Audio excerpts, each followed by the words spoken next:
बरेच दिवस झाले होते आम्ही कुठेच बाहेर गेलेलो नव्हतो आणि आज शनिवार होता आणि कामंसुद्धा घरातली लवकर झाल्यामुळे आम्ही CSMTला जाण्याचं ठरवलं होतं। तर मग आम्ही CSMTला गेलो आणि तिथे गेल्यावर आम्ही काय काय मज्जा केली, काय काय खाल्लं, कुठे कुठे गेलो हे सगळं आम्ही ह्या व्लॉगमध्ये दाखवलं आहे। तर व्लॉग शेवटपर्यंत नक्की पहा। हॅलो, नमस्कार, स्वागत आहे तुमचं आमच्या मराठी यूट्यूब चॅनलवर, ज्याचं नाव आहे मराठी व्लॉगवाले श्रद्धा आणि प्रकाश।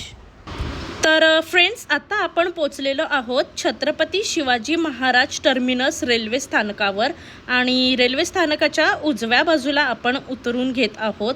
आणि बऱ्याच जणांपैकी तुम्हाला हे माहितीच असेल की हे आपल्या मुंबईचं सर्वात शेवटचं स्थानक आहे। ही उजव्या बाजूला रेल्वे स्थानकाच्या बाहेर जर तुम्ही बघाल तर इथे तुम्हाला उंचच उंच भव्य अशा इमारती पाहायला मिळतील आणि ह्या इमारतींना जर तुम्ही नीट पाहिलं ना तर तुम्हाला ह्या इमारतींवर खूप बारकाईने असं कोरीव काम केलेलं दिसेल। तर ह्या इमारती अगदी 1700-1800 शतकांमधले बांधण्यात आलेल्या आहेत आणि ह्या ब्रिटिशकालीन इमारती आजही तशाच्या तशाच जोपासण्यात आलेल्या आहेत।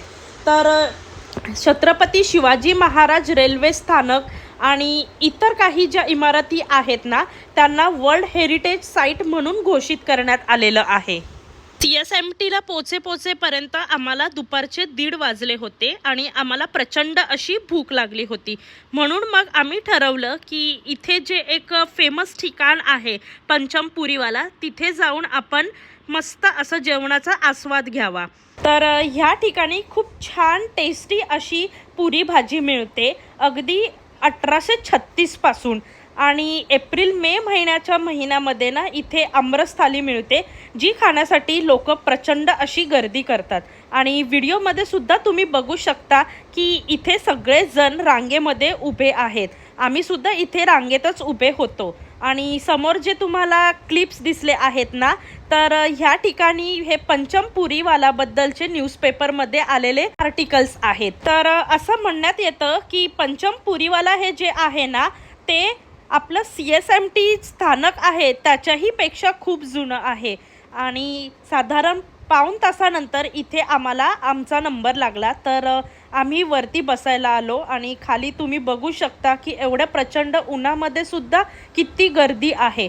आणि हे लोक जे आहेत ना ते पुऱ्या खूप गरमागरम अशा तळून काढतात आणि जेवण सगळं एकदम गरमागरमच सर्व केलं जातं। आणि इथे मेनू कार्डमध्ये सुद्धा तुम्ही बघू शकता की पुरी भाजीच्या किती अशा व्हरायटी आहेत।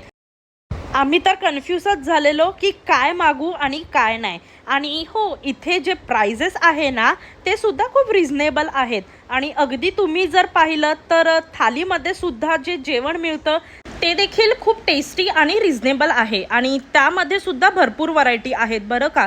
जसं की 3 प्रकारच्या वेगवेगळ्या भाज्या, ज्यामध्ये पनीरची भाजी ही असतेच, सोबत 2 प्रकारचे राईस जसं की बिर्याणी, पुलाव किंवा मसाले भात असं असतं। नंतर 2 प्रकारचे स्वीट्स असतात, गुलाबजामुन, खीर, फिरणी किंवा असं कोणतंही। नंतर लस्सी, छाछ, पापड हे असं सगळं असतं। आणि ह्यांची जी स्पेशालिटी आहे पुरी भाजी थाली, तर ह्या थालीमध्ये सुद्धा खूप छान अशा वेगवेगळ्या 5 प्रकारच्या पुऱ्या मिळतात, सोबत 2 प्रकारच्या भाज्या असतात आणि ही थाली सुद्धा खूप रिझनेबल आहे। त्यानंतर इथे आम्ही आमरस देखील मागवला होता आणि तुम्ही व्हिडिओमध्ये बघू शकता आमरस अगदी हापूस आंब्यापासून बनवलेला, जो खूप घट्ट, छान आणि टेस्टी होता। तर ह्या ठिकाणी ही जी होती ती पुरी भाजीची थाली होती आणि माझ्या मिस्टरांनी सुद्धा पुरी भाजी थालीच मागवलेली, पण त्यांनी पनीरची भाजी मागवलेली। आणि ह्या ठिकाणी तुम्ही जसं बघू शकताय की दुपारच्या एवढ्या भर उन्हामध्ये सुद्धा खूप गर्दी लावून लोक जेवणाचा आस्वाद घेत असतात। त्यानंतर मग बिल पे करून मी आणि माझे मिस्टर क्रॉफर्ड मार्केटला जाण्यासाठी निघाले आणि वाटेमध्ये त्यांना एक सुंदर छोटंसं असं मांजरीचं पिल्लू दिसलं। तर माझे मिस्टर त्या मांजराच्या पिल्लासोबत खेळू लागले, त्याला गोंजारू लागले आणि खरंच प्राण्यांना जसं आपण जीव लावतो ना तर ते सुद्धा आपल्याला तेवढाच आणि तसाच प्रकारे जीव लावतात। ह्याचं एक उत्तम उदाहरण म्हणजे हे मांजराचं पिल्लू। आजकाल माणसाचा जीव घ्यायला लागले आहेत, पण हे मुके प्राणी जे आहेत ते माणसाला जीव लावायला लागले आहेत। खरंच या प्राण्यांपासून खूप काही शिकण्यासारखं असतं। असो, त्यानंतर मग आम्ही पोचलो क्रॉफर्ड मार्केटला। तर ह्या साईडला तुम्ही उजवीकडे जे बघत आहात तिथून क्रॉफर्ड मार्केट सुरू होतं आणि एवढ्या भर उन्हामध्ये सुद्धा इथे खूप गर्दी होती। तुम्हाला इथे अगदी छोट्या वस्तूपासून मोठ्या मोठ्या वस्तूंपर्यंत सर्व काही मिळून जाईल अगदी एकाच ठिकाणी। तर तुम्हाला केव्हाही कोणतीही प्रकारची खरेदी करायची असेल तर तुम्ही इकडे बिंदास्त येऊन खरेदी करू शकता आणि इथल्या किमती सुद्धा खूप रिझनेबल आहेत। तर मार्केटच्या सुरुवातीलाच ना डाव्या बाजूला इथे एक छोटासा असा बाकडा आहे ज्या ठिकाणी एक दुकानदार उभा असतो आणि त्याच्याजवळ आहे ना खूप असे वेगवेगळ्या प्रकारचे छोटे पंखे असतात आणि हे पंखे आहेत ना आपण आपल्या चेहऱ्यावर हवा मारण्यासाठी वापरू शकतो। एखाद वेळी जेव्हा तुम्हाला खूप गरम होत असेल तर तुम्ही असा हा पंखा चेहऱ्यासमोर धरून हवा घेऊ शकता किंवा तुम्ही जेव्हा एखादी क्रीम चेहऱ्यावर लावता तर ती लवकर सुकण्यासाठी तुम्ही हा पंखा हाताने चेहऱ्यासमोर धरू शकता। आणि हे जे पंखे होते हे साधारण 150 रुपयांपासून 300 350 आणि अगदी मोठा पंखा जर तुम्ही छान चांगल्या क्वालिटीचा घ्यायला गेलात तर तो 450 500 पर्यंत उपलब्ध होता। हे सगळे पंखे जे आहेत ना ते बॅटरीवर चालतात म्हणजे बॅटरी चार्ज करायची आणि मग हे पंखे तुम्ही वापरायचे आणि हे अगदी खूपच छोटे आणि हलके असल्यामुळे तुम्ही कुठेही केव्हाही सहजपणे हे घेऊन जाऊ शकता। त्यानंतरच पुढे एक ट्रेचे सेट विकणारा होता ज्याच्याकडे खूप छान सुंदर आणि वेगवेगळ्या डिझाईन्सचे ट्रे होते। ते सिंगल असा ट्रे मिळत नसून 3 सेट घ्यावे लागत होते आणि ट्रेचे हे 3 सेट जे आहेत ना 1200 रुपयाला देत होता आणि ह्यामध्ये 3 वेगवेगळ्या आकाराचे हे सेट मिळत होते। तसेच बाजूला एक सुंदर असं दुकान होतं ज्याच्याकडे खूप वेगवेगळ्या प्रकारची प्लास्टिकची फुलं मिळत होती। अगदी वेगवेगळ्या आकारांमध्ये ही फुलं उपलब्ध होती। सोबतच इकडे तुम्ही बघू शकता की जे ग्रास असतात लॉनचे ग्रास असतात ते सुद्धा इथे विकायला ठेवण्यात आलेले।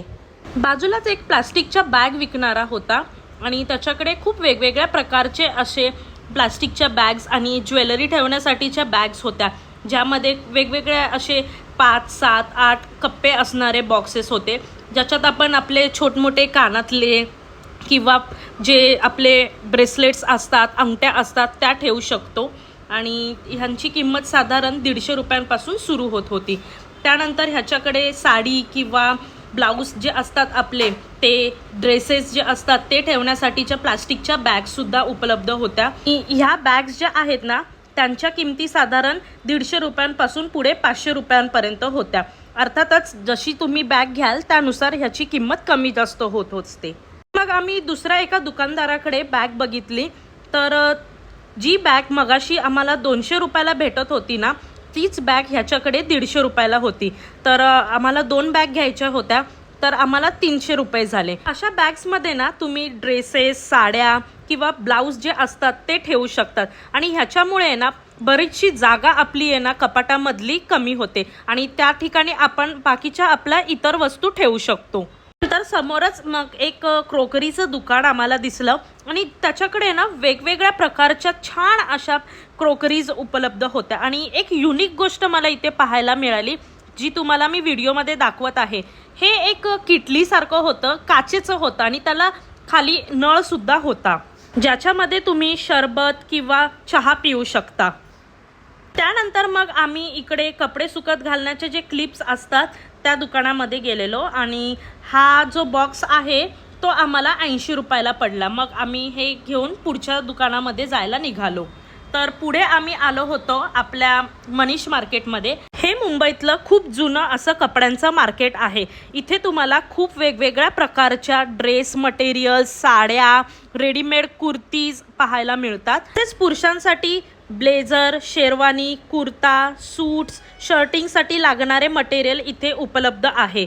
या मार्केटमध्ये तुम्ही एकदा जर आलात ना तर काय घेऊ आणि काय नाही असं होतं। अगदी इकडे तुम्हाला वेगवेगळ्या प्रकारचे ड्रेस मटेरियल सुद्धा पाहायला मिळतील जसं आता मी तुम्हाला व्हिडिओमध्ये दाखवत आहे। इथे खूप असे व्हरायटी आहेत कपड्यांचे जे तुम्ही कधी पाहिलेही नसतील। अगदी सभ्यसाची स्टाईलमध्ये लेहंगा बनवायचा झाला तर त्यासाठी लागणारं मटेरियल सुद्धा तुम्हाला इथे मिळून जाईल। मार्केटमध्ये एकूण 9 गल्ल्या आहेत आणि 9च्या 9 गल्ल्यांमध्ये वेगवेगळ्या प्रकारचे कपडे मटेरियल्स मिळून जातात। अगदी तुम्हाला जर पायजामा घ्यायचा असेल किंवा एखाद्या कुर्त्यासाठी खाली पॅन्ट घ्यायची असेल तर ती सुद्धा इथे वेगवेगळ्या दुकानांमध्ये वेगवेगळ्या आकारांमध्ये आणि वेगवेगळ्या डिझाईन्समध्ये उपलब्ध आहेत। ही सगळ्यात छान गोष्ट म्हणजे तुम्ही इथल्या दुकानांमधून अगदी एक सिंगल पीस सुद्धा घेऊन जाऊ शकता। ह्या ठिकाणी इथे तुम्ही बघू शकता हे डिझायनर पार्टी वेअर्स आहेत ज्यांची किंमत 1100 रुपयांपासून पुढे 1,500-2 हजारांपर्यंत आहे। फक्त तुम्हाला इथे बार्गेनिंग म्हणजेच भाव तोलून मोलून करता यायला पाहिजे। तसेच इथे वेगवेगळ्या प्रकारच्या ज्वेलरीज सुद्धा तुम्हाला सहजरित्या मिळून जातील। अगदी 50 रुपयांपासून 1500 रुपयांपर्यंत हव्या त्या व्हरायटीमध्ये, हव्या त्या आकारामध्ये, हव्या त्या डिझाईन्समध्ये तुम्हाला ज्वेलरीज मिळून जातील। पार्टीवेअरसाठी म्हणा, ट्रेडिशनल कपड्यांसाठी म्हणा किंवा इवन ऑफिसेससाठी म्हणजेच फॉर्मल कपड्यांसाठी घालण्यासाठी लागणाऱ्या ज्वेलरीज तुम्हाला इथे सहज मिळून जातील। मी तर तसं काही जास्त घेतलं नाही, फक्त एक ड्रेस मटेरियलच घेतला आणि मग संध्याकाळची वेळ झाली होती म्हणून आम्ही इथून पुढे गेटवे ऑफ इंडियाला जाण्यासाठी निघालो होतो। क्रॉफर्ड मार्केटवरून आम्हाला गेटवे ऑफ इंडियाला जायला साधारण 25 मिनिटं लागली, कारण मध्ये मध्ये थोडंफार असं ट्रॅफिक आणि सिग्नल होते। तर आम्ही क्रॉफर्ड मार्केटहून टॅक्सी पकडली होती आणि टॅक्सीने 80 रुपये असे भाडं घेतलेलं होतं। तुम्ही टॅक्सीच्या ऐवजी डायरेक्ट बसने सुद्धा जाऊ शकता। बसचं तिकीट 8 रुपये आहे आणि इथे बस सुद्धा सतत उपलब्ध असतात आणि बस ज्या आहेत त्या एसीच्या बसेस आहेत। तर साधारण 5-5:15 वाजता आम्ही इथे गेटवे ऑफ इंडियाला पोहोचलो। शनिवार रविवार बहुतेक जणांना सुट्टी असल्यामुळे इथे गेटवे ऑफ इंडियाला सुद्धा बरीच अशी गर्दी पाहायला मिळाली। गेटवे ऑफ इंडियाच्या समोरच ताज हॉटेल आहे आणि इथे सुद्धा तुम्हाला दिसत आहे की 5-5:15 वाजले आहेत आणि लोकांची इथे बोटिंगसाठी सुद्धा खूप गर्दी लागलेली आहे। पण आम्हाला सुद्धा बोटिंग करायचीच होती, पण त्यापूर्वी खूप तहान लागली होती आणि इथे काकडी विकणारे होते, तर मी एक काकडी घेतली आणि माझ्या मिस्टरांनी इथून कैरी विकणाऱ्याकडून कैरी घेतली। आम्ही कैरी आणि काकडी खाऊन झाल्यावर बोटिंग करण्यासाठी निघालो। तर त्यापूर्वी इथे आम्ही बोटिंगसाठी तिकीट घेतले। एका माणसाचे इथे 90 रुपये असं तिकीट आहे आणि हे लोक तुम्हाला 25 मिनिटांसाठी बोटीमधून फिरवून आणतात। तर ह्या ठिकाणी आता तुम्ही बघू शकता ते आम्ही बोटमध्ये बसलेलो होतो आणि बाहेर किती छान असा सुंदर समुद्र दिसत आहे आणि पाणीवर हे लाटांवर आपली ही बोट धावत आहे।